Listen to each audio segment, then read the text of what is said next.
A billionaire pulled a frayed cap low over his eyes and walked into his own store like a stranger. Nobody looked up. Nobody knew the man mopping the night shift could end their careers with a phone call. But somewhere past the dimmed lights, behind a locked restroom door, someone was crying like the world had already ended.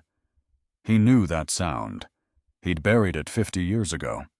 And the numbers on this store were too clean, too perfect. The kind of perfect a man arranges when he has something to hide. Every night at midnight, the office phone rang. 2 short bursts, 1 long. A voice on the other end calling cruelty genius. He started counting. He started recording.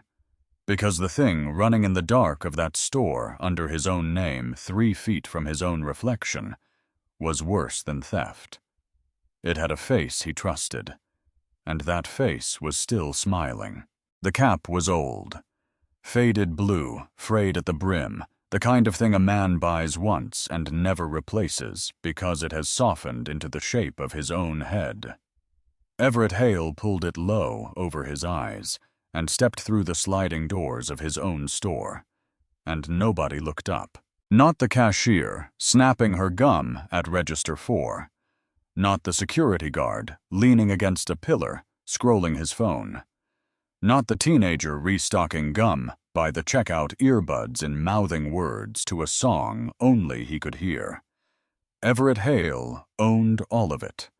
The floor, the fluorescent lights humming overhead, the shelves stacked 12 feet high with things people thought they needed. He owned the very air they were breathing, and not one soul recognized him, which was exactly the point. He'd flown in that morning under a name that wasn't his. Rented a sedan so plain it disappeared in parking lots. Left the watch at home, the one worth more than most of these people made in a year, and slid on a cheap plastic thing that ticked instead of swept. Because a man cannot see the truth of a place from a boardroom on the 40th floor. He can only see numbers. And the numbers on this store had been beautiful. Too beautiful. Perfect satisfaction scores. 0 complaints. 3 straight quarters of the kind of performance that made a regional manager look like a genius and made a CEO stop asking questions. Everett had learned a long time ago to be suspicious of anything that looked perfect. Perfect. Painting. Perfect was a thing arranged to be seen. So he came to see what wasn't arranged. He walked the aisles slow, ran a finger along a shelf, watched the way people moved, and people always tell you the truth with the way they move long before they open their mouths. The cashier's shoulders were tight. The stock boy flinched when a door slammed somewhere in the back. There was a heaviness in this place, a quiet that wasn't peace. It was the quiet of people keeping their heads down. He couldn't name it yet, not with words, but he felt it in his chest the way you feel weather coming. And then he heard it. At first he thought it was a pipe, some old fixture straining behind the wall, the way old buildings groan. He stopped near the far corner past the pharmacy, where the light flickered and the floor tiles turned that institutional gray. He held still. It wasn't a pipe. It was a woman. Crying. Not the soft kind.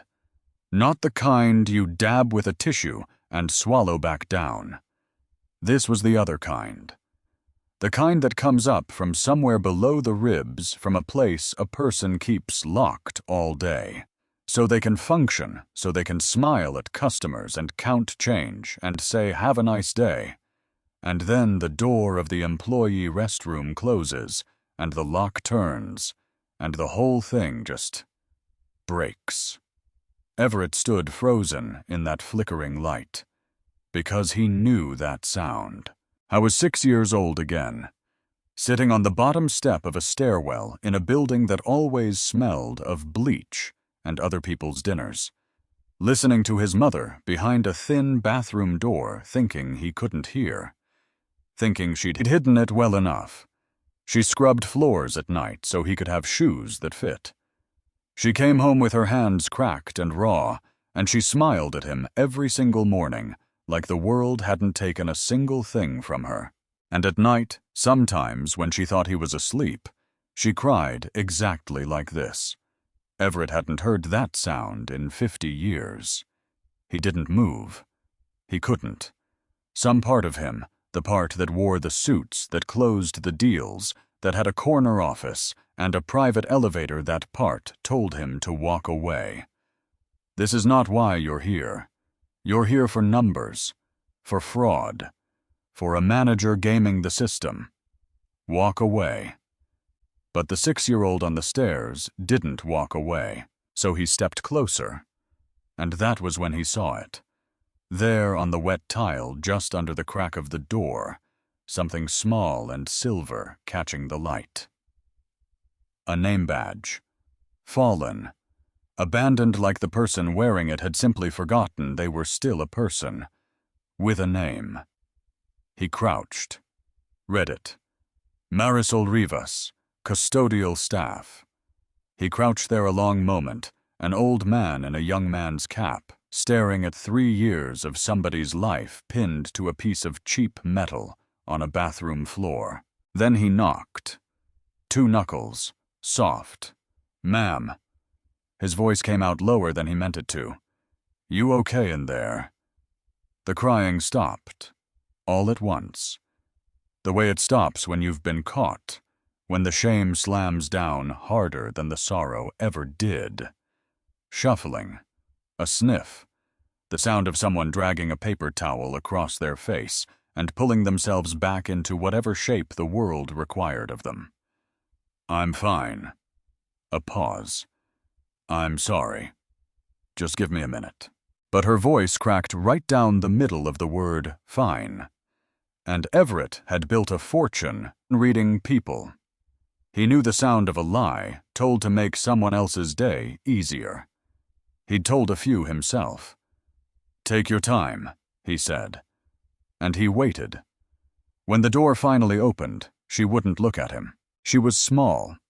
Early 40s, maybe, though the tiredness added years, the way it always does, dark hair pulled back tight. A custodial uniform that had been washed so many times, the color had given up. She bent immediately for the badge and her hands. Lowered her hands. Cracked at the knuckles. Raw across the backs, the skin gone red and shiny, from years of chemicals that were never meant to touch human skin that long. Her fingers shook so badly, she couldn't get the little pin to catch the fabric. I'm sorry, she whispered again. To the floor. To no one. I shouldn't be. I have to get back to work. You don't look fine, Everett said, gently, the way you'd speak to a bird that might startle. I'm Mike. Just started today. She glanced up, just for a second, long enough to measure him the way people learn to measure strangers when strangers have mostly meant trouble. Whatever she saw made her shoulders drop an inch. Not trust, just exhaustion too heavy to keep holding up its guard. It's just, she said, and stopped. Started again. Everything's coming apart at once. What kind of everything? She shouldn't have told him. He could see her deciding not to.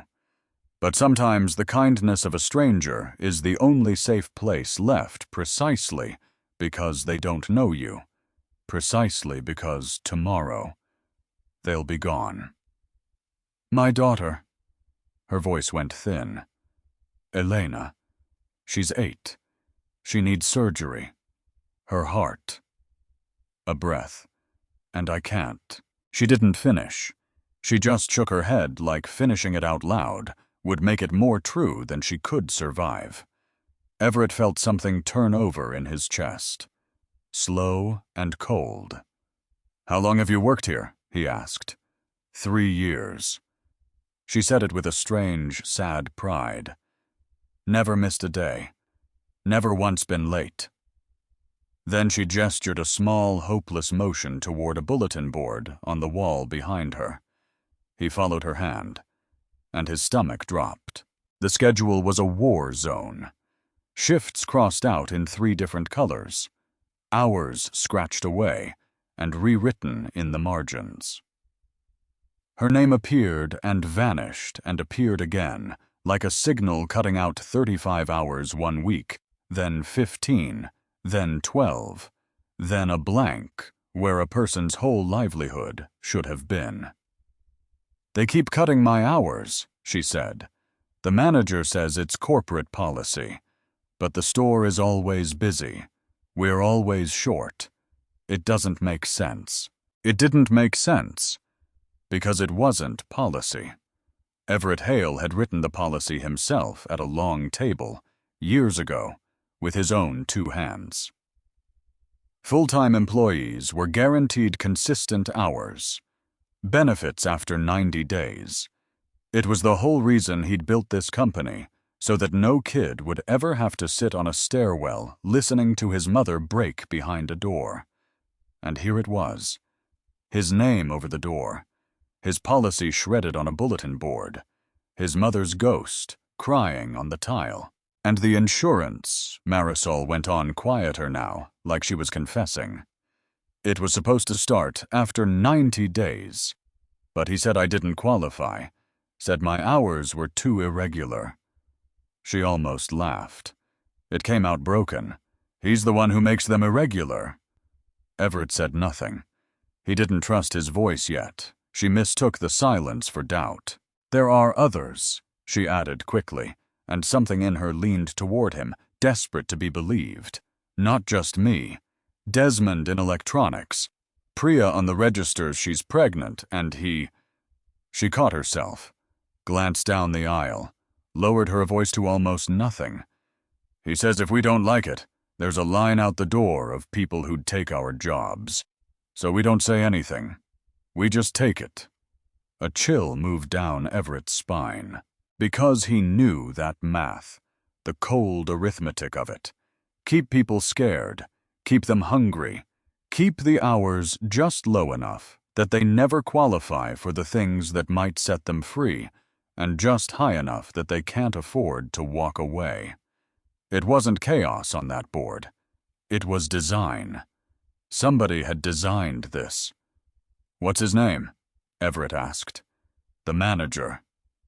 Marisol looked at him a long moment, weighing again what it might cost her to say it. "Pike," she said finally. "Roland Pike."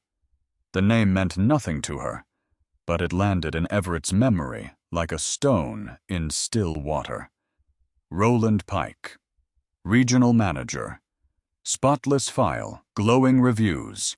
Labor costs down, efficiency up, not a single red flag that had ever climbed high enough to reach the 40th floor. On paper, the man was a star. On paper. "I have to go," Marisol said. She pinned the badge on at last, the little pin finally catching that silver rectangle, settling over her heart, like it weighed 100 pounds. "My shift ends at 11, but I'm back at 6 tomorrow for inventory. Double shift." A humorless breath, though somehow the system only ever shows me 8 hours of pay. She turned to go, and Everett noticed the limp. Slight, favoring the left leg, the kind you earn from years of standing on concrete without the mats, the handbook his handbook swore every employee was entitled to. He watched her walk away down that long fluorescent aisle. A small woman with a heavy badge disappearing into the harsh white light of the store he owned and had never once truly seen. And Everett Hale stood alone by the flickering bulb, an old cap pulled low over eyes that were suddenly unexpectedly wet. He'd come here for numbers. He was going to leave with something else entirely. Because in 50 years of building an empire of closing deals that moved markets of being told he was one of the great men of his time, he had never once stopped to wonder who was crying behind the doors of the houses he'd built. Until now. And the question that rose up in him, Then, standing in that empty aisle, was quiet and terrible, and it would not let him go. If this was happening here in his own store under his own name, 3 feet from his own reflection in the polished floor, then how much else had he simply never heard he didn't know yet? But he was about to find out.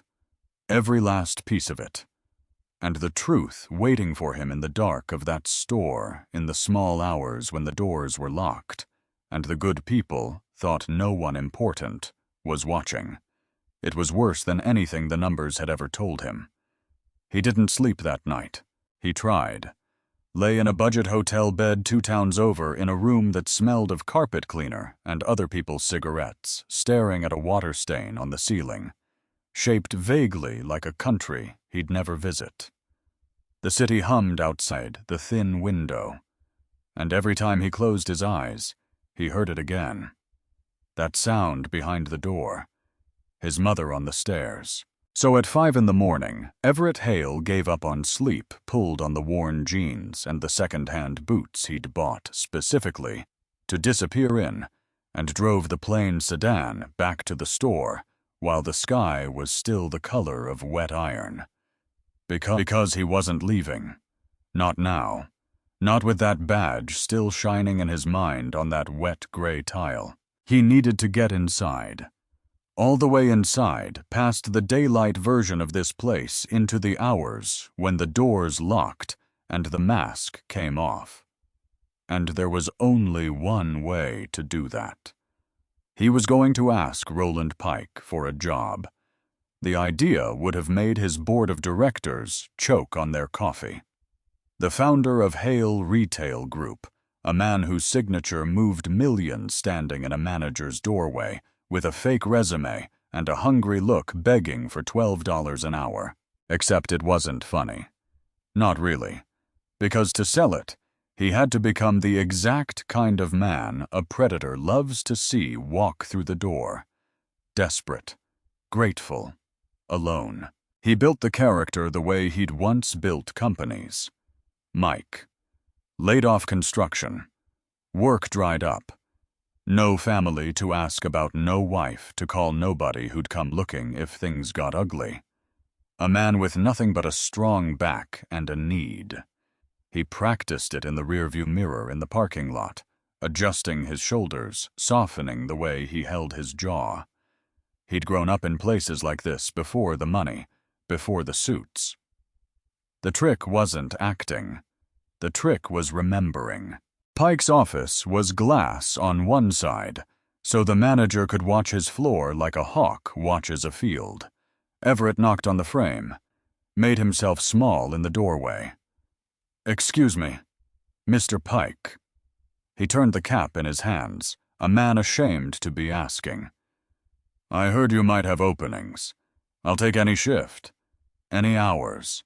I'm not picky." Roland Pike looked up, and Everett understood the man in about 4 seconds. Mid-30s, hair gelled into something architectural, a watch a little too expensive for the salary. But it was the eyes that told the story, the way they ran down Everett like a butcher pricing meat, not seeing a person, seeing a resource, calculating the yield. "Construction, huh?" Pike leaned back. The chair creaked with the sound of a man who enjoyed making people wait. "That kind of thing dries up fast." "Yes, sir, it did." References. Everett handed over the paper. Fake, of course, backed by real people who owed him quiet favors and asked no questions. "They'll vouch. I show up. I work hard. I don't make trouble."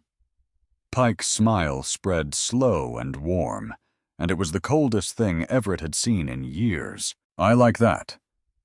He set the paper down without reading it. "Tell you what, Mike. Custodial. Night. 12 an hour. You'll be paired with Rivas." A small pause waited. "Don't let her fill your head. She's got a talent for feeling sorry for herself." The words sat in the air like something spoiled. Everett nodded like a grateful man. "That sounds perfect, sir." 10 tonight. Pike was already looking back at his screen. And Mike. He glanced up one last time, and there was a lesson in it. I reward loyalty.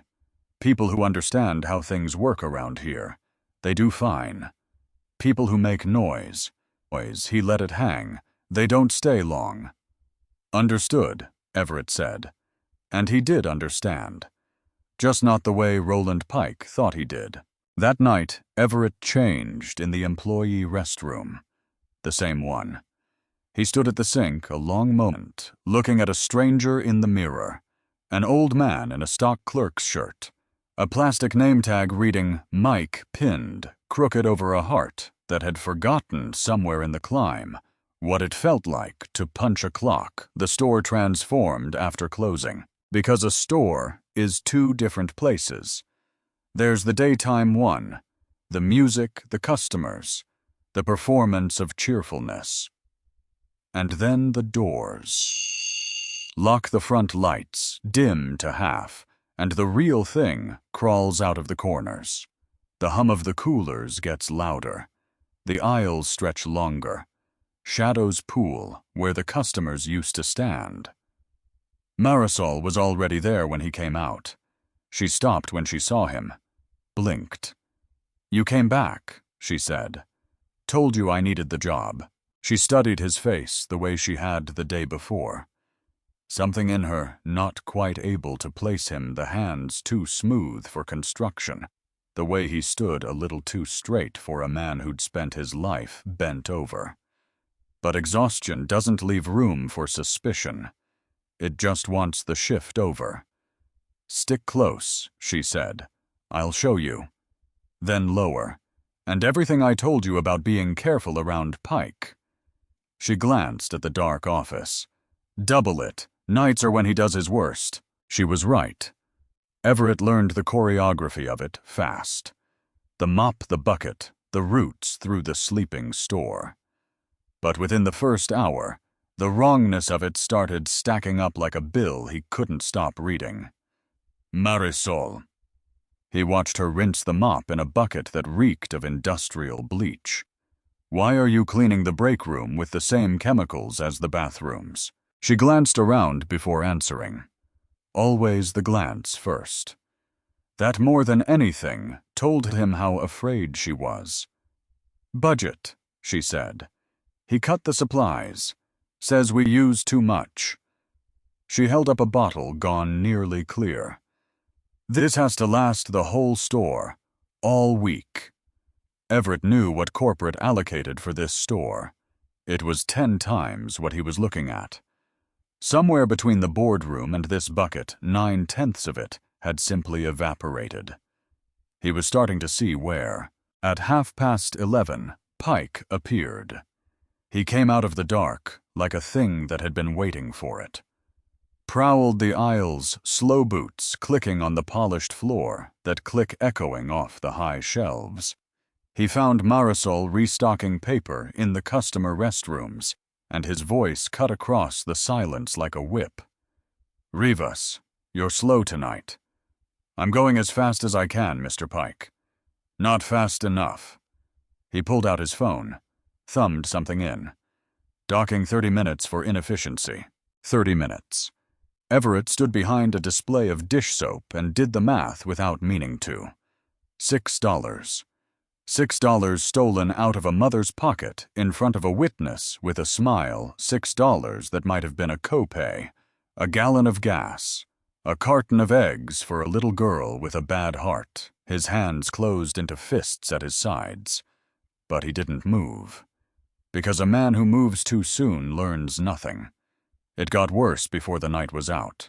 At 1:15, Pike gathered them in the main aisle with a clipboard. 2 of them standing under the half-lights like children called to the front of a class.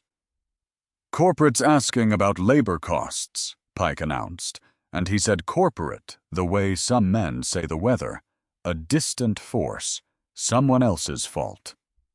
So, new efficiency measures. Starting next week, we go from 2 on night custodial to 1. Marisol went still. Mr. Pike, This is a 45,000 square foot store. One person can't, one person can, and will. He smiled at her. You've got seniority Rivas, so you keep the position. You'll just handle the whole floor. Same hours, same window. He tilted his head. Unless you can't. In which case... He shrugged, and the shrug was the cruelest part. I know plenty who can. He left them there. Everett watched Marisol sag against a checkout counter, all the fight in her body draining out through her feet. I can't do this whole store alone, she whispered. But if you say so, Everett said quietly, you lose the job. She nodded, and a single tear cut down through the tired lines of her face. Elena's surgery is scheduled, she said. Next month. I need the insurance. That's all. That's the only thing standing between... She stopped, pressed her lips together. Wouldn't cry again. She'd used up her crying in that bathroom the day before, and there was a job to finish. Everett looked at her and the founder in him. The man who'd built this whole cathedral of commerce wanted to reach into his own pocket right there and end it. Write a check. Fix it. He could have. He could have ended her suffering in the time it took to sign his name. Except that wouldn't fix the thing. It would only fix her. And behind that dark glass office door, there were 4 other stores. 400 other Marisols. A machine that would keep grinding whether he saved one woman or not. So he swallowed it. And he kept mopping. And he watched. Around 2, he met the others. Desmond Okoye slipped into the break room during his 15, a tall young man from electronics, with the careful stillness of someone who'd learned to take up as little space as possible. He sat heavy beside Everett and rubbed his eyes. You're the new guy. Not a question. Custodial. He shook his head. God help you. Pike always like this? Everett asked. Desmond huffed a laugh with no humor in it. Always. Says the same thing to all of us. That we're lucky. That there's a line out the door. He looked at his own hands. He picks his people careful, you know. Watches for who can't afford to fight back. The single mothers. The ones on visas. The pregnant girl. His jaw tightened. Priya's 7 months. He put her on inventory duty last week, lifting boxes, standing all shift. A pause. She won't say anything. She needs the leave he keeps promising and never gives. Everett sat very still. Why does everybody stay? He asked, softly. Not a challenge. A real question. Desmond looked at him like he'd asked why water was wet. Because leaving costs more than staying, he said. That's the whole trick, man. He keeps us right at the edge. Not enough to live. Too much to walk away from. He stood, tossed his cup. You'll see. Then he was gone back to the floor, back to the machine. Everett stayed there a moment in the buzzing quiet of the break room. And something was happening to him that hadn't happened in a very long time. He was ashamed, because he'd spent years giving speeches about culture, about family, about how a company was only as good as how it treated its people. He'd believed every word. He'd meant them. And all the while this had been running underneath him in the dark in his name, and he'd been too high up to hear it. The higher you climb, he thought, the less you can hear the people holding the ladder. He was pulled out of it near 3 when Marisol came to find him. She moved slower now, one hand drifting to her chest now, and then pressing there, like she was holding something in place. You okay? He asked. Tired. But it was more than tired, and they both knew it. The gray under her eyes. The way she'd started to lean on shelves as she passed them. She showed him how to break down the cardboard, and as they worked, something loosened between them, The strange, quick intimacy of two people awake at an hour when the rest of the world is asleep. "Can I tell you something?" she said, not looking at him, folding a box flat. "The first year I worked here, I loved it. Isn't that stupid?" A small, tired smile. "I did. I took pride in it. You could see your face in these floors when I was done. My mother used to say she cleaned houses back home. She used to say there's no such thing as small work. Only small ways of seeing it." Everett's throat tightened, because his mother had said something almost exactly like that. On a stairwell, 50 years ago, in a building that smelled of bleach. "She sounds like a wise woman," he managed. She was. Marisol set the box down. "She died before Elena was born. Never got to hold her." She pressed her hand to her chest again. "Sometimes I think that's why I hold on so hard to that little girl. Because everything else I loved the world took. But not her. Not her." She looked at him then. Really looked. And for one strange second, Everett was certain she saw straight through Mike, through the cap and the boots, and the fake name all the way down to the frightened boy on the stairs who'd grown up and gotten rich and forgotten how to hear. "They can cut my hours," she said quietly. "They can cut my pay. They can take almost anything." She pinned him with those tired, unbroken eyes. "But they don't get to decide how I treat people. That part is still mine. That part nobody gets to take." And she went back to work, leaving Everett Hale standing alone among the flattened boxes, an old man in a young man's disguise, undone by a custodian at 3 in the morning. I didn't know it yet, couldn't have known it, but she was stronger than she looked. Far stronger. Because tucked in the pocket of that faded uniform, hidden beneath the tissues and the rubber gloves, there was a small notebook. And in that notebook, in a cramped and careful hand, Marisol Rivas had been writing down everything. Every cut hour, every docked minute, every date, every lie. For months. She wasn't only surviving, she was building a case. She just didn't know yet that the frightened new janitor mopping beside her at 3 in the morning was the one man in the world who could use it. And near the office in the dark, a phone lit up. Roland Pike answered it in a low voice, glancing once toward the two figures working the far aisle. "Yeah," he murmured, watching Mike bend and lift. "Got a new one on nights." A pause. He tilted his head, studying the old man's back. Something's a little off about him, though. His eyes narrowed.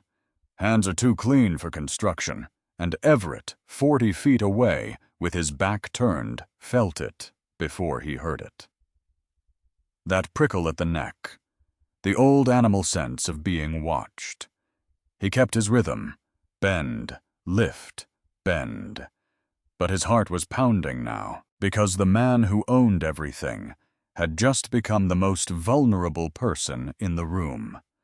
And Roland Pike, cruel, careful, and far from stupid, had started to wonder exactly who this quiet stranger really was. The next night, Pike was testing him. Everett felt it the moment he clocked in. The way the manager's eyes lingered a half-second too long, the little questions dropped like tripwires across the shift. "What company did you say you worked for, Mike? Whereabouts you living these days? Funny you don't move like a construction guy." Because Roland Pike hadn't survived this long by being careless. He'd built a small kingdom on knowing exactly who he could crush and who might crush back. And something about the quiet old man with the smooth hands didn't fit his map of the world. So Everett gave him nothing to hold. He let his shoulders round.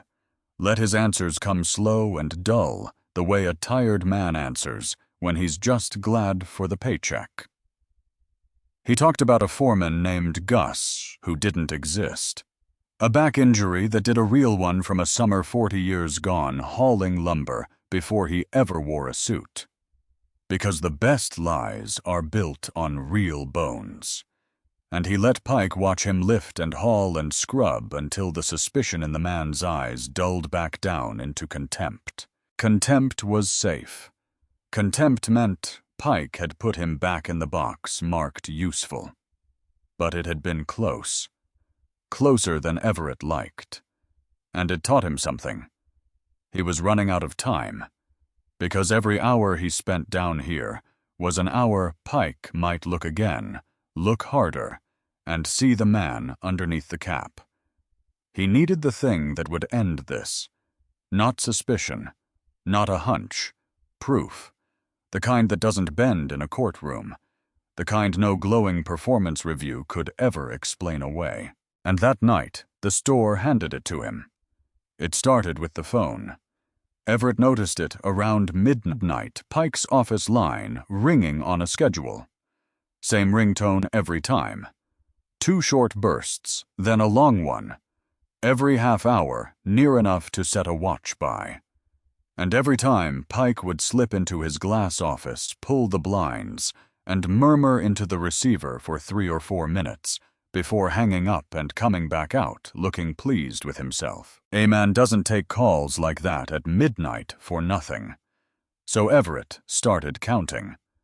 Marisol was working the east wing, moving slower than the night before, one hand drifting to her chest more often now. He'd offered twice to take her heavier tasks. Twice she'd refused with that stubborn dignity that both moved him and worried him sick. "I'm going to empty the office trash," he told her, casual, reaching for a bin. Her whole face changed. "Don't!" She caught his sleeve. Her grip was surprisingly strong. "Pike doesn't let anyone near that office when he's doing paperwork. Nobody. Ever. I'll be quick. Mike." She held his eyes. And there was real fear in hers, not for herself. For him. "If he catches you back there." "I'll be quick," he said again. Gentler. She let go. But she didn't like it. And she watched him push the cart down the administrative hallway with the look of a woman who'd seen too many good things go wrong. To believe this one wouldn't. The hallway was dim. Pike's office at the far end. The frosted glass glowing faint blue from the computer. Inside, the manager's silhouette hunched over the desk like a question mark. Everett positioned himself at the supply closet next to the office. Close enough to hear. Hidden from view. He pulled out his phone. His thumb hovered over the record button. And the phone rang.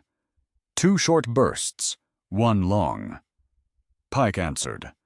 And through the thin wall in the false safety of the empty store, the manager's voice came clear. "Pike here." A pause. "Yeah, got your numbers for the week." Everett hit record. "Rivas is down to 12 hours. Okoye's at 15. A soft laugh, easy, comfortable. "The pregnant one, Priya, I put her on inventory. Standing all shift, hauling boxes. She'll quit inside a month. Saves us the leave."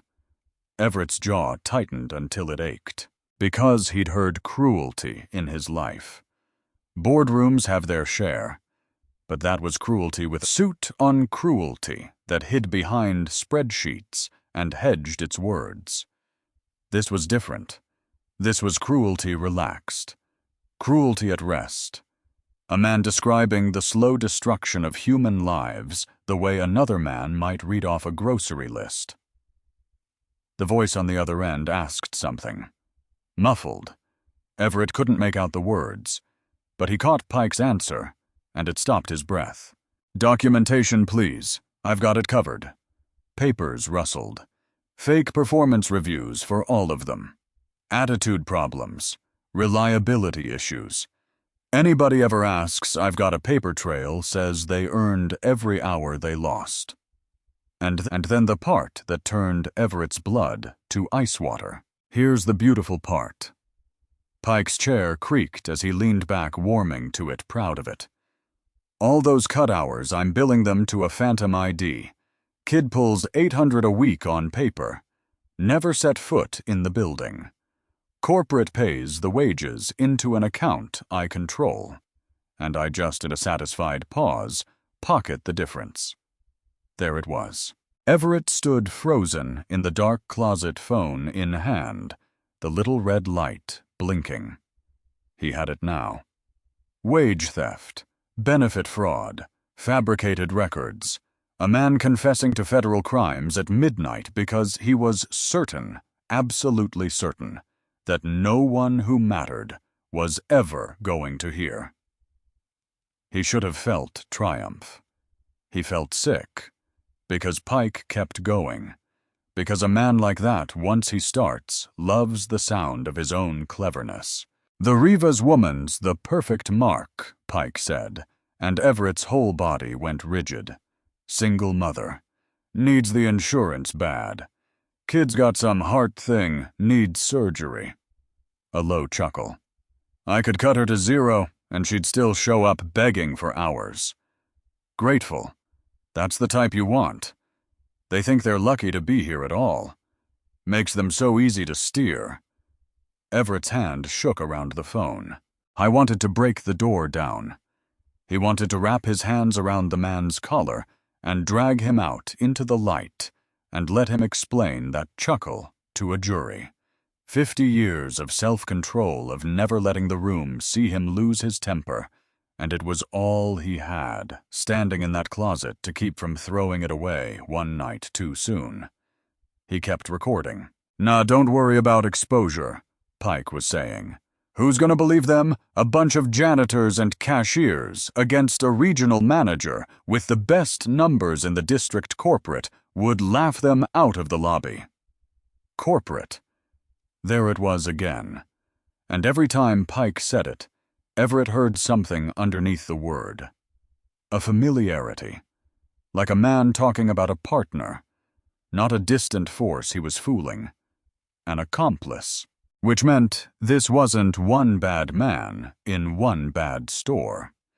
Which meant somebody higher up was catching the calls at midnight. Somebody who wanted the numbers. Somebody protecting Pike from the top down.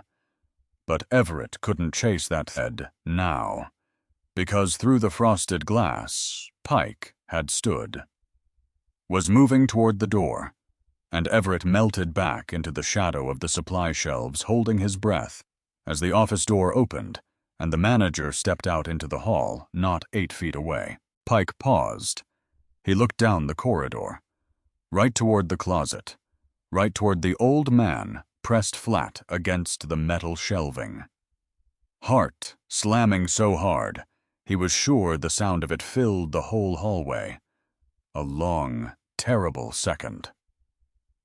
Then Pike's phone buzzed again.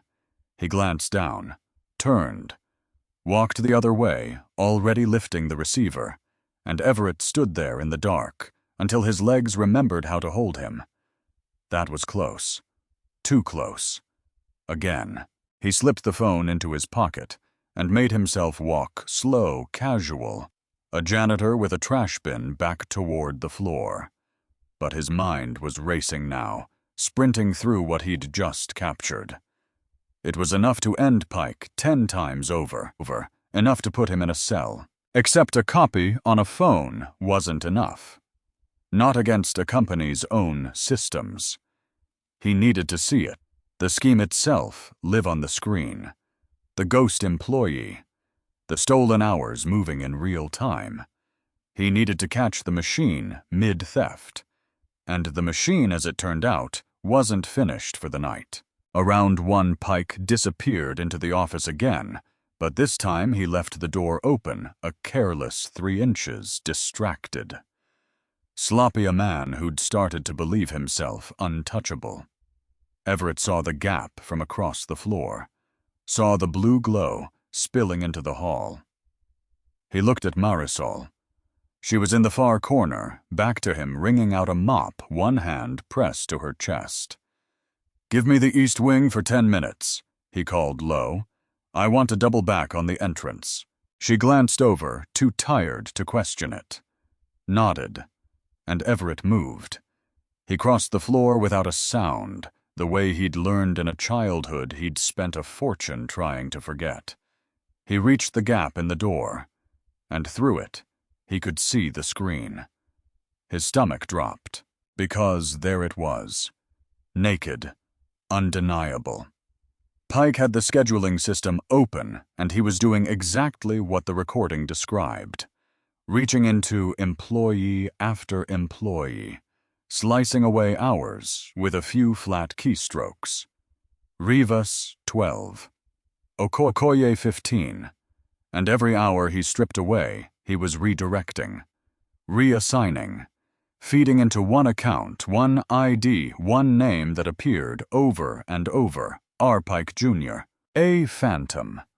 A nephew, maybe, or a fiction with a social security number. A ghost pulling a full-time wage while real breathing, exhausted people were told there simply weren't enough hours to go around. Everett lifted his phone, angled it through the gap, recorded the screen, the clicks, the numbers moving, the theft happening frame by frame. And then Pike did something that nearly made Everett give himself away. He opened another program, the health insurance enrollment system. He pulled up a file, and Everett didn't have to read the name to know whose it was. He watched Roland Pike's cursor slide down to a single field. Employment status. Full-time eligible. Pike changed it. 3 keystrokes. Part-time temporary. And with that, with 3 taps of a keyboard at 1 in the morning, he erased the coverage that stood between a little girl named Elena and the surgery that would fix her heart. He did it without a flicker, without a pause. He did it while humming softly some tune off the radio, the way a man hums doing dishes. Everett Hale had negotiated against ruthless people his entire life. He thought he understood the far edge of what a human being could do to another for money. He'd been wrong. He stood in that dark hallway, the phone trembling in his hand, and he felt something crack open in his chest, something that had been sealed shut for 50 years. The boy on the stairs, the bleach smell, the mother who cried behind the door and smiled every morning anyway. And it hit him all at once, the full and unbearable weight of it. That woman on the tile, this file on the screen, that little girl's heart. None of it happened by accident. It happened because somewhere along the way he had stopped listening. He'd built a company on a promise, carved the words into marble in the lobby of his headquarters. We take care of our people. And then the promise became a poster. A decoration. A thing that sounded good in shareholder letters, while 3 floors from the ground men like Pike turned it into a hunting ground. He hadn't pulled the trigger, but he'd built the gun, and handed it over, and looked away. Everett backed out of the hallway, made it to the break room, and there alone under the flickering fluorescent light at nearly 2 in the morning, the founder of Hale Retail Group, a man worth more than most nations, a man who had shaken hands with presidents, lowered himself into a plastic chair, and put his face in his hands. And for the first time since he was a boy on a stairwell, Everett Hale wept. Not for himself, not even entirely for Marisol, for every name on that screen. For every worker the machine had ground down while he sat in his tower, reading numbers that had been washed and pressed and handed to him clean. 60% turnover. He'd seen that figure once, and nodded and moved on. 60%. 6 out of every 10 people driven out, used up, thrown away, and he'd read it like a weather report. How many, he thought? How many Marisols? In how many stores? For how many years? While I looked away, the question had no bottom. He didn't know how long he sat there. Long enough for the tears to stop. Long enough for something else to move in behind them. Something colder and steadier and far more dangerous to Roland Pike than any amount of grief. Resolve. Because grief looks back. Resolve looks forward. and Everett Hale had finished looking back. He wiped his face, straightened in the chair, and when he stood, the tired old janitor was gone. What rose up out of that plastic seat was the man who had built an empire from nothing, only now with something the young version never had. A reason bigger than himself. He pulled out his phone, opened the recording, watched 3 seconds of it to be sure the screen was clear, the numbers legible, the crime undeniable. It was. And then, standing in that break room, he made himself a promise. Not the marble kind, the real kind. The kind you keep. This ends. All of it. Not just here. Everywhere it's hiding. Every store. Every ghost. Every man who ever looked at a desperate mother and saw a mark instead of a person. But first he needed one more piece, because he still didn't know who was catching those midnight calls. Who sat above Pike, feeding him targets, laundering his numbers, calling it genius. The recording had a voice on the other end that Everett couldn't place, a voice that had felt, for one uneasy moment, almost familiar. He told himself it was nothing. A stranger. Some mid-level fixer. He told himself that. Except the unease wouldn't leave. It sat in his gut, like a swallowed stone, all the way through the last hours of the shift, all the way to the gray dawn. When Pike emerged from his office whistling, and told them both cheerful as anything, "Good work tonight, people." Everett watched Marisol gather her things. Watched her limp toward the door, one hand at her chest, headed home to sleep a few hours before she'd have to come back and do it all again. Not knowing yet that her coverage had already been stolen out from under her while she mopped. Not knowing the quiet new janitor had it all on a phone in his pocket. Not knowing that the world was that very morning about to tilt back toward her. "Marisol," he said as she reached the door. She turned. He wanted to tell her. God, he wanted to. "Hold on. One more day. It's almost over, and you have no idea who's standing in front of you, and your girl is going to be fine." He wanted to give her that. But it wasn't safe yet. Not until he knew how high it went. So all he said was, "Get some rest. You've earned it." She gave him a small, tired smile. The same smile he realized that his mother used to give. The one that says the world can take the hours, and the pay, and the sleep, but it doesn't get the smile. That part's still mine. "You too, Mike," she said. And she was gone. Everett stood alone in the emptying store as the first customers began to trickle in, and the lights came up to full, and the mask of the ordinary day slid back over everything. The phone sat heavy in his pocket. The stone sat heavy in his gut. One more piece. He just didn't know yet that the last piece, the name of the voice on the phone, was going to be the one that hurt him most. Because when he finally learned who had been sitting above Roland Pike all along, catching the calls, protecting the scheme, calling it clever, it wasn't going to be a stranger. It was going to be someone he loved.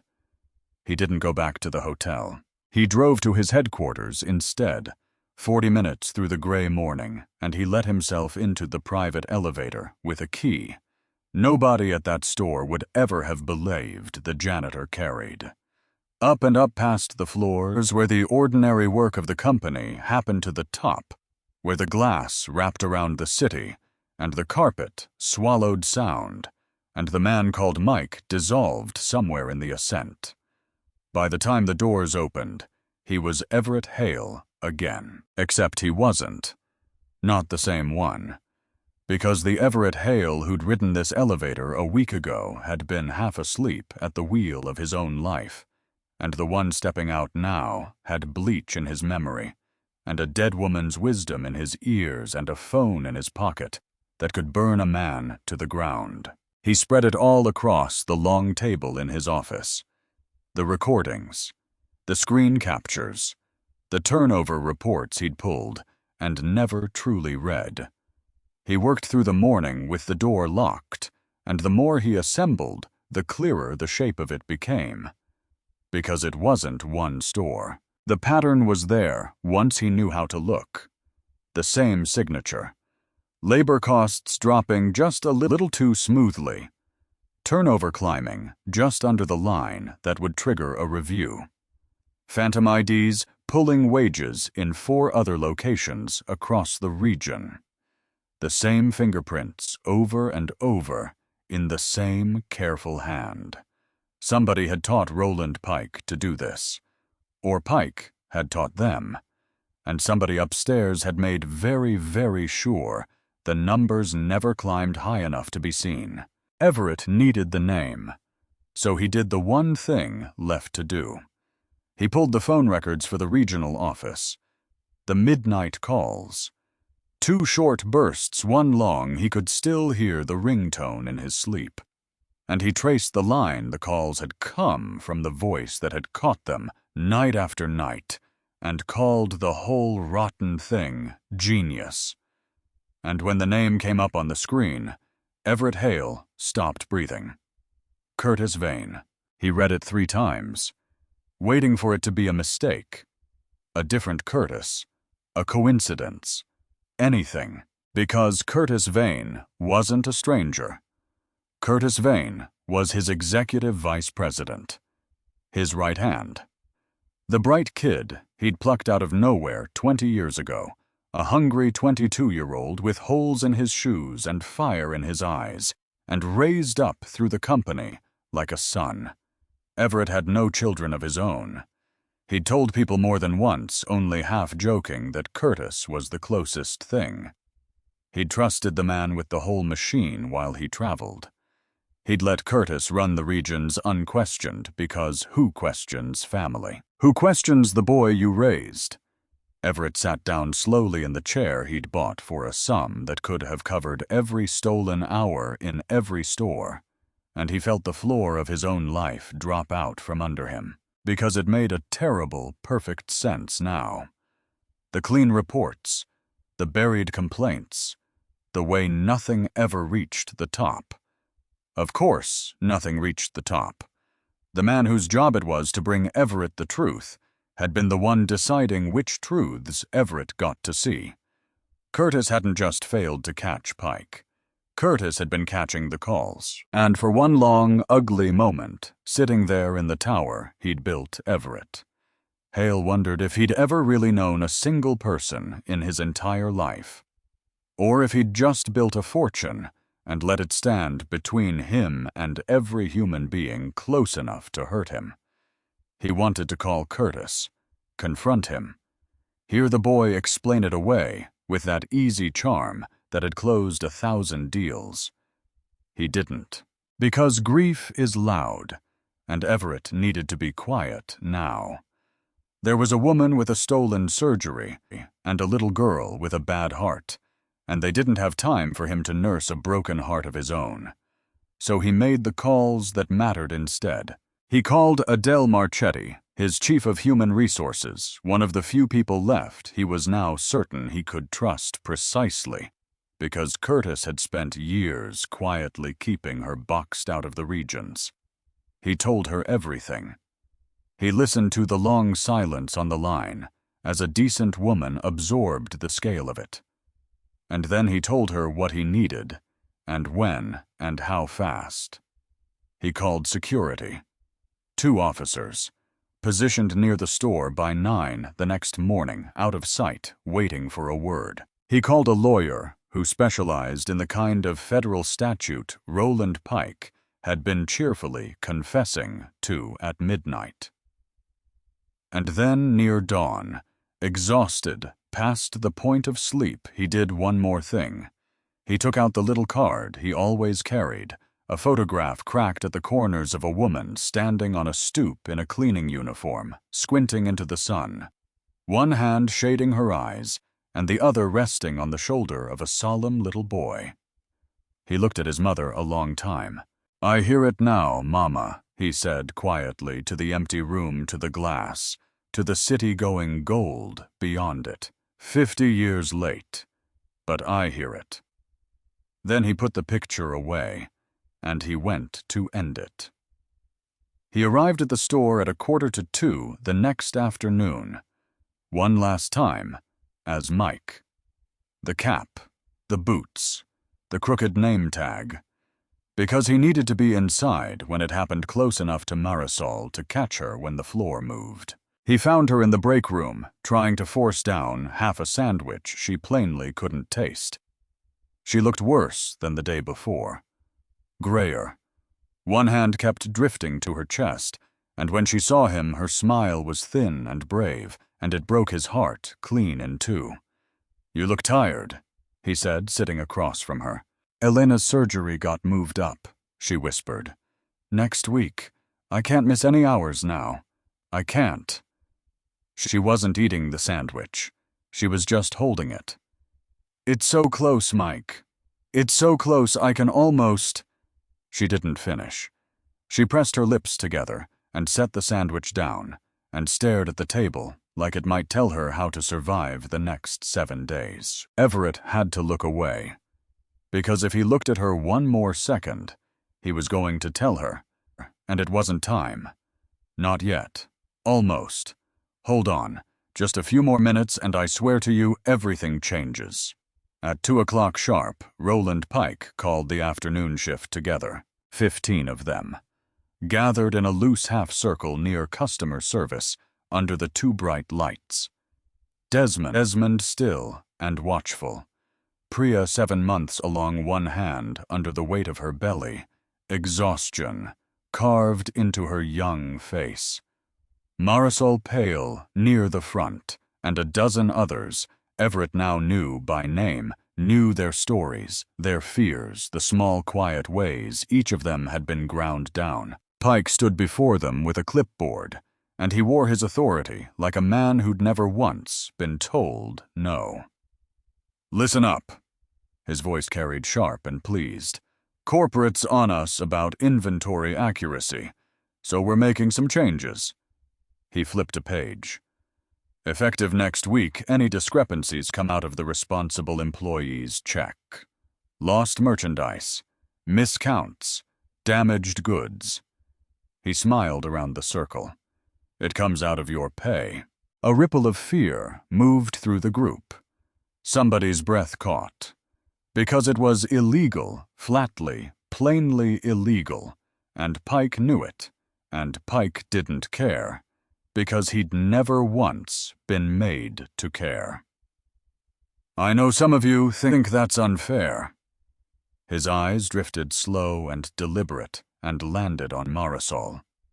But maybe, if certain people spent less time feeling sorry for themselves and worrying about their personal problems, we wouldn't need it.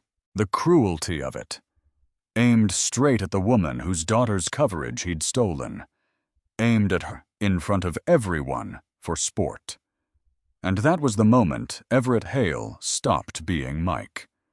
He stepped forward out of the back of the circle. Actually, he said, and his voice had changed. The tiredness gone, the deference gone, something underneath it now that made the whole room turn. I think there's something unfair here, but it isn't what you think. Pike's eyes narrowed. Mike, you got something to say? I do. Everett reached into his pocket, pulled out the phone. Quite a lot, actually. And he pressed play. Pike's own voice filled the space between the shelves. Crystal clear, warm, comfortable, boasting. Rivas is down to 12 hours. The pregnant one she'll quit inside a month. Saves us the leave. The effect was electric. 15 heads turned toward Pike, and the manager's face drained from smug to gray in the space of a breath. What the hell is that? Pike said. Not a question. A man reaching for solid ground and finding none. That's you, Everett said, the night before last, explaining to your partner how you've been stealing wages and gutting benefits. The recording rolled on. The Rivas woman's the perfect mark. Single mother. Needs the insurance bad. Kid's got some heart thing. Marisol's hand flew to her mouth. Everett watched the words land on her, watched her understand all at once that the man had known. Known about Elena. Known about the surgery. And used it, weighed her child's failing heart on a scale, and found her easier to rob for it. Around the circle, the fear was curdling into something else. Something hotter. A low murmur rising. "You recorded me," Pike spat. "That's illegal. You can't." "One-party consent state," Everett said evenly. "Perfectly legal. Look it up." He took a step closer. "But wage theft, benefit fraud, falsifying records, those Roland, those are the illegal part." Pike's eyes darted around the half-circle. 15 faces, every one of them staring at him now, with open contempt, years of swallowed anger finally rising to the surface. He was losing the room. He could feel it. And a cornered man reaches for the only weapon he has left. "You don't know who you're dealing with," he said, and his voice climbed. "You think you can walk in here, some temp janitor, and I'll just—" He pointed at the workers, wild now. "It's your word against mine. Who's gonna believe them, a bunch of janitors and cashiers against a manager with the best numbers in the—" "Me," Everett said. "I believe them." And he reached into his other pocket, and he pulled out a small gold badge and held it up so the fluorescent light caught it, and the whole store seemed to go still. CEO, Hale Retail Group. The silence that followed had a texture to it. You could hear the coolers hum. A cart rattle somewhere far off.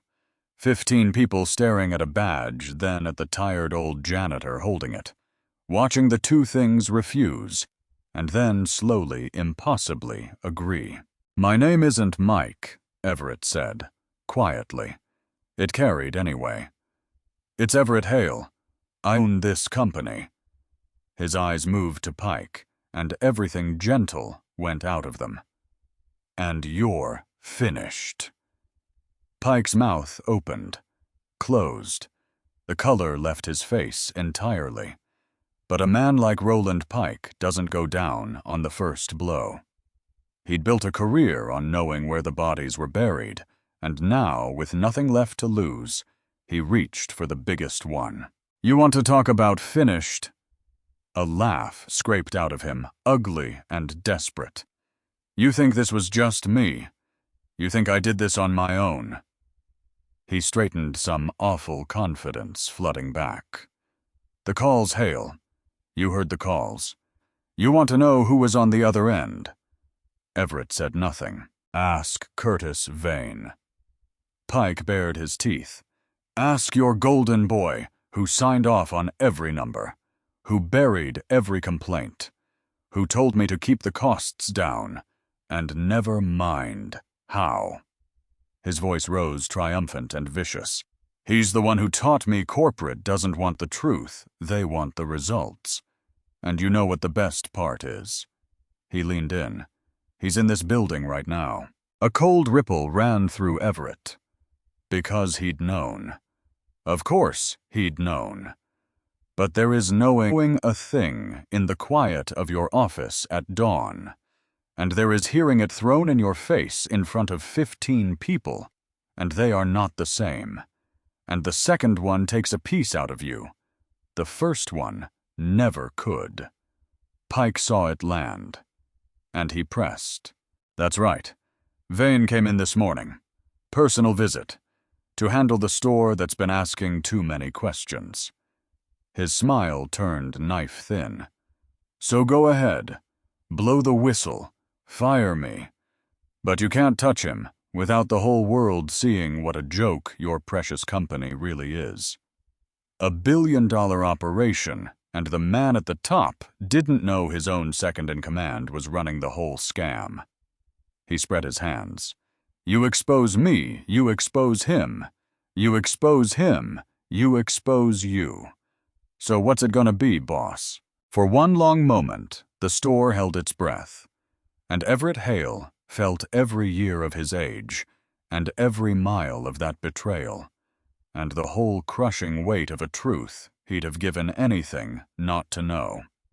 He could hear the calculation Pike was counting on.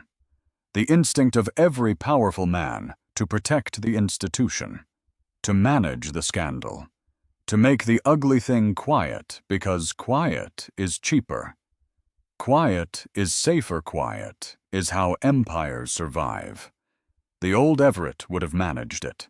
But the old Everett hadn't heard a woman cry behind a door, hadn't watched a mother fold cardboard at 3 a.m. and tell him nobody gets to decide how I treat people, hadn't sat in a plastic chair and wept for every worker the machine had swallowed while he looked away.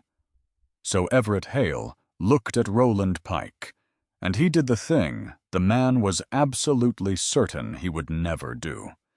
He turned to the security officer at the edge of the floor. "Bring me Curtis Vane," he said. "Now." The word moved through the store like a current. Pike's certainty flickered. They didn't have to go far. Because Curtis Vane, it turned out, had heard the commotion and come to see it for himself. And now he stood at the mouth of the aisle, immaculate in a suit that cost more than Marisol made in 3 months, watching his mentor hold up a phone and a badge, and understanding in real time that the ground had just opened beneath him. "Everett," Curtis said. Smooth even now, reaching for the charm that had never once failed him. "Whatever he told you, it's not." "I heard the calls, Curtis." 2 words did what an army couldn't. Curtis Vane stopped. Everett walked towards him. Slow. Past the frozen workers. Past Pike. Until he stood face to face with the boy he'd raised, and he searched that familiar face for any trace of the kid with holes in his shoes, and he couldn't find him. Somewhere in 20 years of climbing, that kid had died, and nobody had noticed. Least of all, Everett. "I gave you everything," Everett said. "Not angry. Worse than angry. Quiet. I raised you like my own, and you looked at people like her." He didn't point. He didn't have to. The whole room knew who he meant, and you saw a line on a spreadsheet. "Everett, be reasonable." The charm cracked just slightly. "If this gets out, it's not just us, it's the stock, the board, the whole. I know exactly what it'll cost." Everett's voice never rose. That was the terrible power of it. "I'm paying it anyway." He turned to the officers, to the whole waiting store. "Curtis Vane, Roland Pike." He said the names like a verdict. "You're both terminated. Effective now. And you're both going to be answering to federal investigators for wage theft, benefit fraud, and conspiracy. These officers are going to walk you out. And every stolen dollar you took from these people," his gaze swept the circle. "The 15 faces Marisol Pale in the front is coming back. With interest." Pike lunged for one last card. "You can't prove." "I have your confession. I have the screen. I have the phantom account with your name on it." Everett's eyes were flint. "And I have her." He looked at Marisol. "Because she's been writing it all down. For months. Every cut hour. Every docked minute. Every date." He'd seen the notebook only in glimpses, but he'd seen enough, and he'd have bet his fortune on what was in it. "Her records and my recording. Side by side. You want to explain that to a jury, Roland, be my guest." Marisol's hand went to the pocket of her uniform, to the small, hard shape of the notebook that had lived against her hip for a year, the private, hopeless act of a woman who kept the truth even when she was sure no one would ever ask for it. Her eyes filled, not with fear now, with something she hadn't let herself feel in 3 years. Being seen. The security officers stepped forward. and Roland Pike, cruel, careful, certain. Roland Pike had nothing left. The room he'd terrorized watched in silence as they took him by the arms and turned him toward the doors. Past the checkout lanes where he'd docked their pay. Past the aisles where he'd hunted them. Past the customers who stopped their carts to stare. Curtis Vane went quieter.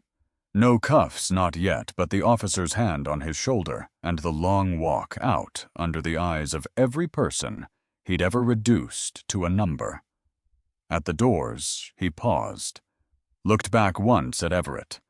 Whatever he was hoping to find in the old man's face, he didn't find it. And then, he was gone. The doors slid shut, and 15 people stood in the sudden ringing quiet, staring at the man who owned it all, not one of them able to speak.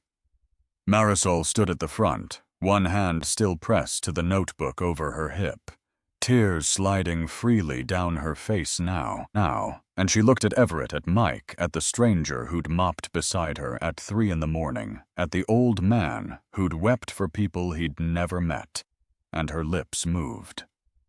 "You," she whispered. "It was you. The whole time." "It was me," Everett said gently. "Why?" Her voice broke on it. "Why would you—" And Everett Hale, standing in the store his mother's ghost had led him into, looked at the woman who'd reminded him who he was, and he gave her the only answer that was true. "Because a long time ago I forgot where I came from," he said, "and a week ago I heard something that reminded me." He looked around at all of them, at Priya, at Desmond, at every tired, frightened, unbroken face. "I built this company to be a place that took care of people," he said, "and I let it become something else. That's on me. All of it." His voice steadied. "But I'm here now, and I promise you every single one of you that starts today." Nobody moved. And then, from somewhere in the circle, Priya began quietly to cry. And Desmond put a hand over his mouth. And Marisol took one unsteady step forward and then another, and the whole thing broke open at once. 15 people who had spent years being made to feel invisible, suddenly, impossibly seen. Everett had closed deals that moved markets, shaken hands with the powerful of the earth, been called more than once one of the great men of his time. And none of it, not one moment of it, had ever felt like this. But the work wasn't done. He knew that even as the room came apart around him, because a stolen surgery still needed giving back. A little girl's heart was still waiting. 4 other stores still hid their ghosts in the dark. And Everett Hale was at last wide awake. The doors had barely closed behind Curtis Vane before Everett was on the phone. Because grief could wait. Justice could wait. But a little girl's heart could not, and there was a woman standing 3 feet from him who'd been carrying a stolen surgery around like a stone in her chest for the last 20 minutes, without even knowing it had been given back. "Adele," he said into the phone, "it's done. Get here. Bring everyone." 20 minutes. That's all it took. Because Adele Marchetti had been waiting in a car 2 blocks away since morning. A team of 3 specialists and a stack of laptops beside her, ready for exactly this word. She'd worked with Everett for years. She was one of the few he'd never had cause to doubt, and now he knew why the doubt had never come. Curtis had spent a decade keeping her away from the regions, boxing out the one person honest enough to see the rot. Her exile, it turned out, had been her character reference. She swept into the store like weather, set up a processing center in the break room, and she started with the name Everett gave her, before she'd even set down her bag. Marisol Rivas. Marisol stepped forward, uncertain, still not quite believing any of it was real, still half braced for the floor to drop out again, the way it always had. You've been here 3 years, Adele said, scrolling her tablet. Yes. According to the manager's records, you're classified part-time temporary. No benefits. Adele's mouth tightened. According to your actual hours worked, you've been full-time for 34 months straight. Marisol said nothing. She'd stopped expecting anyone to notice the difference. So, Adele's fingers moved fast. As of this moment, you're reclassified full-time permanent, complete health coverage, retroactive to your hire date. She looked up. Which means the coverage is active, right now, today. Marisol's knees went. Everett caught her arm before she could fall, and she gripped his wrist and stared at Adele like the woman had spoken in a language she'd forgotten she knew. My daughter's surgery, she whispered. Elena, it's next week. It's fully covered, Adele said, and her professional calm cracked just slightly into something human. Pre-authorization gets processed today. She's covered Marisol, every dollar of it. The sound that came out of Marisol Rivas was not a word. It was 3 years of held breath. It was every night she'd lain awake doing math that never worked. Every time she'd smiled at a customer with her stomach in knots. Every prayer she'd sent up in a language her mother taught her in a bathroom, with the door locked. Certain no one was listening. It was the sound of a woman setting down a weight she'd carried so long, she'd forgotten her spine could straighten without it. And Marisol. Adele wasn't finished. You're owed back pay, stolen wages, unpaid overtime. She turned the tablet around so Marisol could see the number.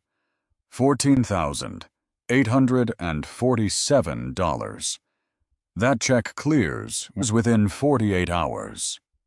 Marisol looked at the number, then at Everett, then at the number again like it might vanish if she blinked. $14,000. To a woman who'd been choosing between gas and groceries, who'd washed and re-washed a uniform because a new one wasn't in the budget, who'd told her daughter more times than she could count, not yet, mija, maybe next month about every small thing an 8-year-old wants. She pressed the back of her hand to her mouth, and she wept, and this time Everett let her, because some tears are the good kind, the kind that wash a thing clean. But he wasn't finished either. Not by a long way. He turned to the rest of them. 15 faces gathered, clothes now no longer a frightened huddle, but something starting to look like a family that had just found out it was one. Listen to me, Everett said. What happened here, it can never happen again. Not in this store. Not in any of them. So we're going to change how this whole company works. Starting right now. In this room. He found Priya first. She stood with both hands under the weight of her belly. 7 months along, the fear still not entirely gone from her eyes. Because fear like that doesn't leave in an afternoon. It has to be untaught. Priya, how far along? 7 months, she said quietly. Effective immediately, you're on paid leave, full salary, full benefits.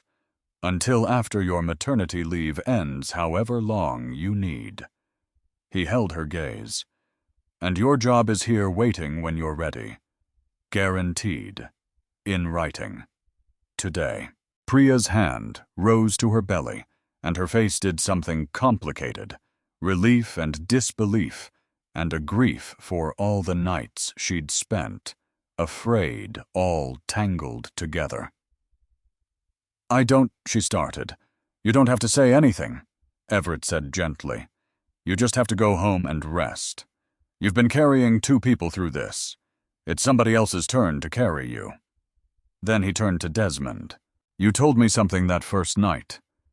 Everett almost smiled. You said leaving costs more than staying. That he kept you all right at the edge on purpose. He nodded slowly. You understood the whole machine better than the men who built it. So tell me you ever think about management." Desmond's careful stillness broke. "Sir, I don't have a degree. I never. You have something better. You know what it's like to work every position in this building. You know these people. You know their fears, because you've lived them." Everett's voice was steady, certain. "That's what I need in a manager. Not a diploma. That." He extended his hand. "Assistant manager, if you want it." Desmond looked at the hand like it might be a trick, because trust, when you've been starved of it long enough, feels dangerous. Then he took it, and around the room the murmur rose again, but a different murmur now. Hope has a sound. It's quieter than fear, but it carries further. Everett saved the biggest for last. He turned back to Marisol, who'd wiped her face and pulled herself upright, still in her faded custodial uniform, still holding the little notebook that had helped bring down 2 men who'd thought her invisible. "Marisol." He said her name like it mattered, because it did. "I have an offer for you." She looked up, wary, braced. "I want you to run this store." The room went silent. "Store manager," Everett said. "The whole thing. This location. Yours." Marisol shook her head slowly, like he'd made a mistake she needed to correct before it embarrassed them both. "Mr. Hale, I clean floors. I wouldn't know how to." "You know how to work harder than anyone should have to. You know how to keep your dignity while a man tries to strip it off you, piece by piece." His voice gathered force. "You know every inch of this building, and every person in it, and exactly what it costs them to walk through those doors each morning. Marisol, you've been managing an impossible life for 3 years on $12 an hour. Running a store will be the easiest thing you've ever done. But the experience. We'll train you, full management program, business courses, everything you need on the company's dime." He didn't slow down. "Starting salary is $65,000 plus benefits, plus bonuses. And here's the part I want you to hear: bonuses tied to how your people feel. Not just the profit line. How your people feel. 65,000. The number hit her like a physical thing. She'd have wept over 14. This was a different universe. This was rent that didn't terrify her. This was Elena in good shoes and a warm coat, and never once hearing, "Not yet, Mija." This was a life with the ceiling lifted off it. "And that's just the start," Everett went on softer now. "Good managers who take care of their people get promoted. Regional. 6 figures. There's no ceiling here anymore, Marisol. Not for you. Not for any of them." She stared at him, and Everett watched something happen in her face that he would remember for the rest of his life. He watched a woman who'd spent 3 years being told in 1,000 small, cruel ways that she was worth nothing. Slowly, cautiously begin to consider that it might have been a lie. "Why me?" she whispered, and Everett gave her the truest answer he had. "Because you're the one who reminded me what this was all supposed to be for." She couldn't answer. She just nodded once, tears streaming, and it was the bravest yes he'd ever seen. But Everett had one more thing to do before he was done. Because a good deed for 15 people is a kindness. Changing the thing that hurt them is justice. And Everett Hale was finished settling for kindness. "One more change," he announced. "Company-wide, every store, an employee council, representatives you elect, yourselves, with a direct line to corporate leadership to me that no manager can cut off, bury, or punish you for using. No retaliation, no intimidation, no fear." He pulled a card from his pocket and pressed it into Marisol's hand. "My personal cell is on that. If anyone, a manager, a regional director, another executive. Anyone ever treats you or your people the way Pike did you call me, directly, day or night. Desmond's voice careful and Pike vain, they just walk. Everett's face hardened. No, their cases are with federal investigators as of this afternoon. Wage theft is a felony. They'll face charges and will pursue every civil remedy to claw back every dollar, not just for the company, but for you. He looked around. And we've identified the same pattern in 4 other stores. Same scheme. Different men. His jaw set. Every one of them gets the same treatment. Full investigation, full restitution, handled all the way through. He paused. We're not fixing one store today, he said quietly. We're fixing the whole company, because it was broken, and I'm the one who let it break. So I'm the one who's going to set it right. And as the afternoon went on, Everett Hale watched something he'd never seen in all his years of business. He watched fear turn into a team. People who'd been isolated by dread found each other in that break room and discovered they'd never been alone at all. They traded stories, small ones, the docked half-hours, the swallowed insults, the nights they'd cried in their cars in the parking lot. And with every story told out loud, the shame that had bound them, each in private silence, dissolved a little more. Marisol stood in the center of it, still in her uniform, but carrying herself differently now. The woman who'd been folded in half on a bathroom floor a few days ago stood straight. She'd stopped shrinking. She came to Everett near the end of it, when the light through the front windows had gone gold and long. "Thank you," she said. "Not for the job. Not even for the money." Her voice was steady for the first time since he'd met her. "For seeing us, as people." And Everett felt the thing tighten in his chest again. The good ache this time. "Thank you," he said. He said, "for reminding me what that's supposed to mean." The surgery was on a Tuesday. Everett wasn't going to go. It wasn't his place, he told himself. He'd done what he could do.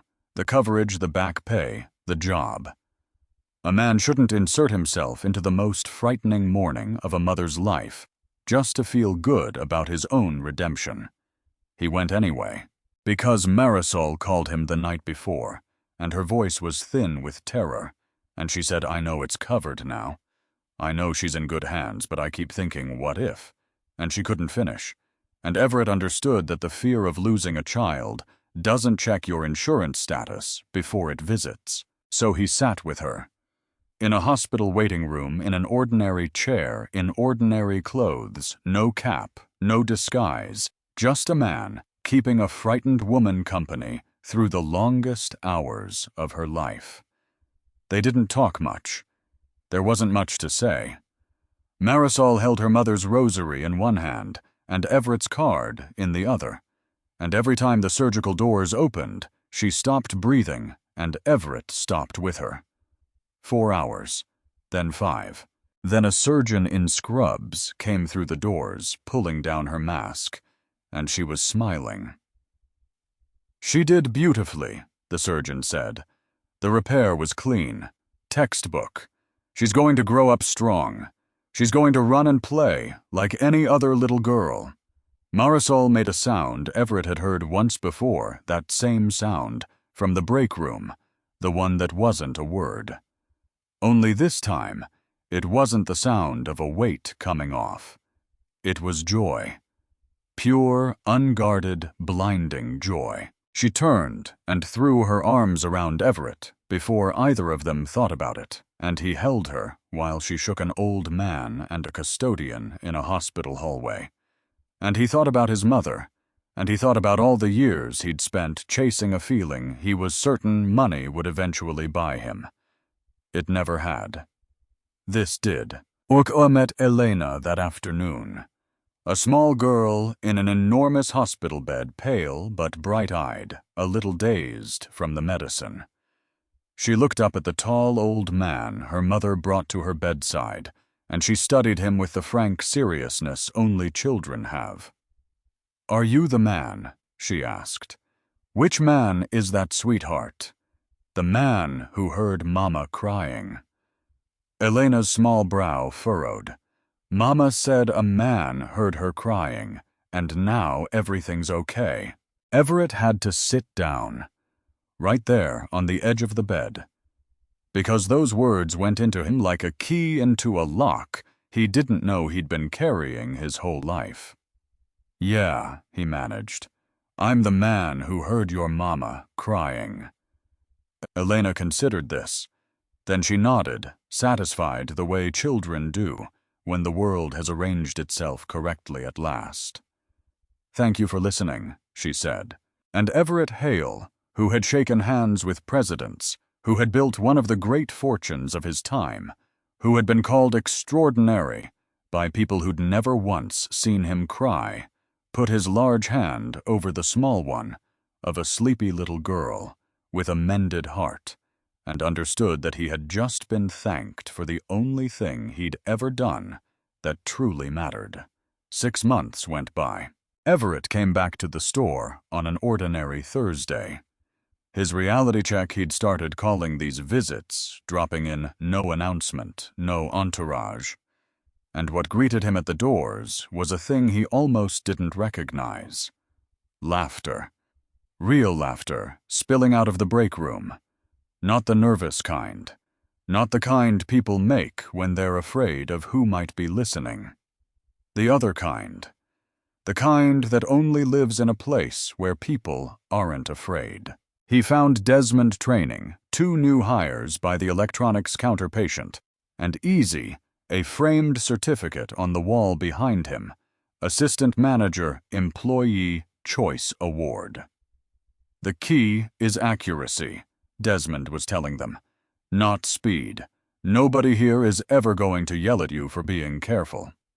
And Everett smiled, because he knew exactly whose ghost that sentence was pushing back against. Over at customer service, Priya was glowing a phone photo of a newborn taped to her register. She caught Everett's eye across the floor and mouthed thank you and pointed at the picture and beamed.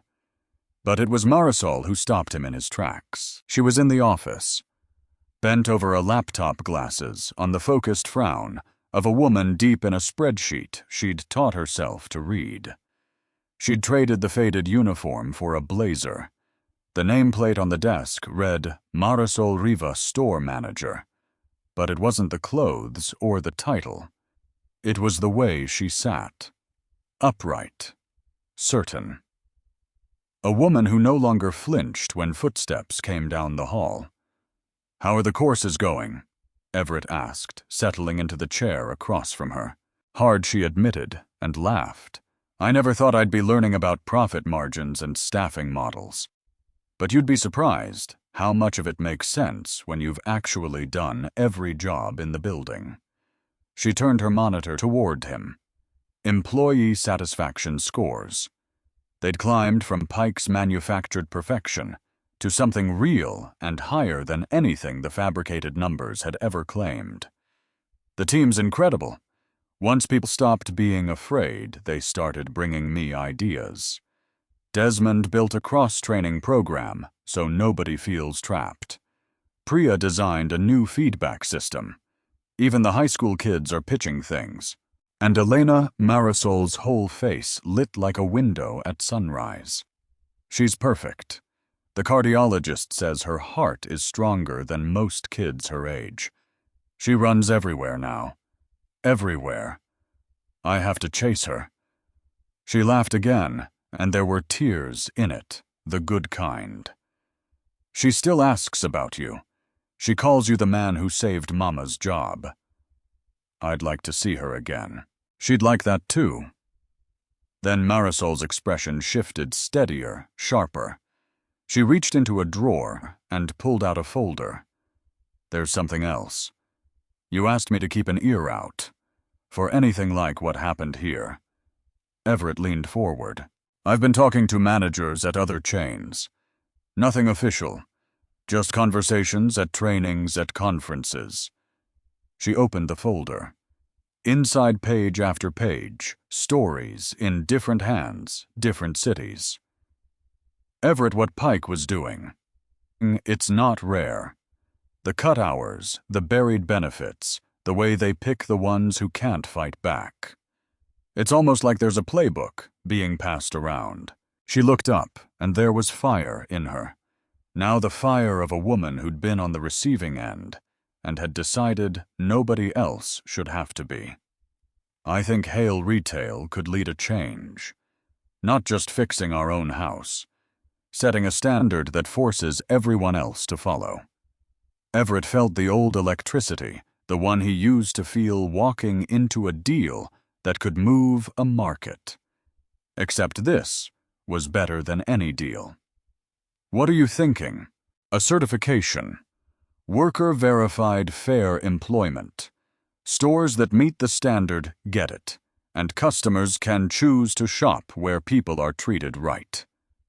Her words came faster, but here's the key. The verification comes from the workers, not corporate self-reporting. Anonymous surveys, surprise audits, real accountability from the ground up.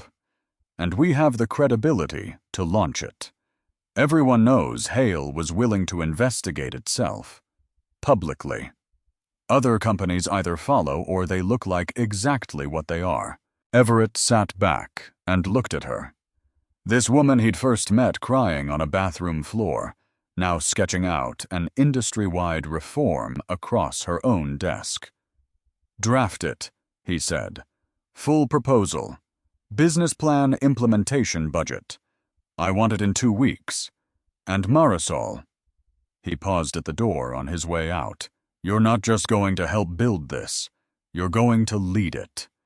6 months after that, Everett stood at a podium. A packed auditorium. The National Retail Conference. The subject of his keynote projected behind him leadership from the ground up. But he didn't talk about strategy, or margins, or the things men in that room usually said. He told them a story. "A year ago," he began, and the room went quiet. "I thought I was running a successful company. Profits up. Efficiency up. Every metric Wall Street cares about, we were crushing it." He let it sit. "And I was presiding over a system that let good people suffer so that predators could profit. In my name. And I had no idea it was happening. Because I was too high up to hear it." He clicked. A photo appeared, a small woman in a custodial uniform taken from a security still on the first night. "This is Marisol Rivas. When I met her, she was crying in a restroom because a manager had stolen the health coverage her daughter needed for heart surgery. And I met her only because I got tired of numbers that looked too perfect and went to see what perfect was hiding." He walked them through it. The wage theft, the fraud, the betrayal by a man he'd loved like a son. He didn't spare himself a single blow. "Real leadership isn't commanding from above," he said. "It's understanding from below. The people closest to the problem are always closest to the answer. We just build our companies to make sure they never get to be heard." He clicked again. Marisol at her desk, in her blazer, reviewing reports with her team.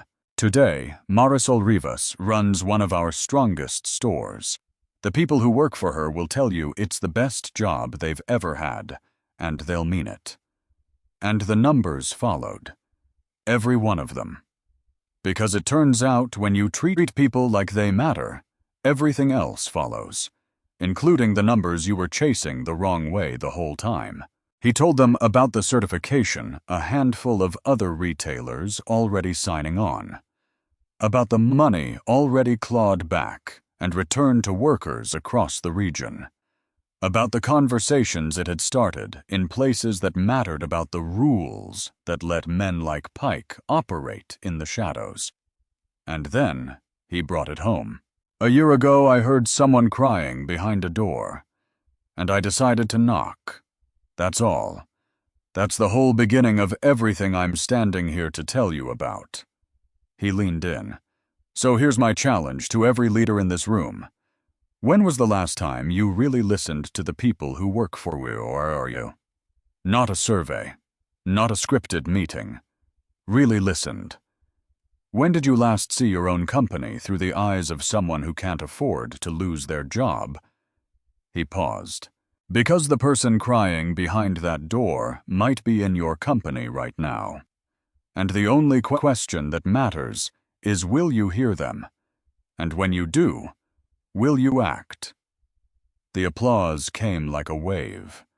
But Everett wasn't looking at the crowd. He was looking at the front row, where Marisol Rivas sat in a suit of her own, now representing Hale Retail at her first national conference.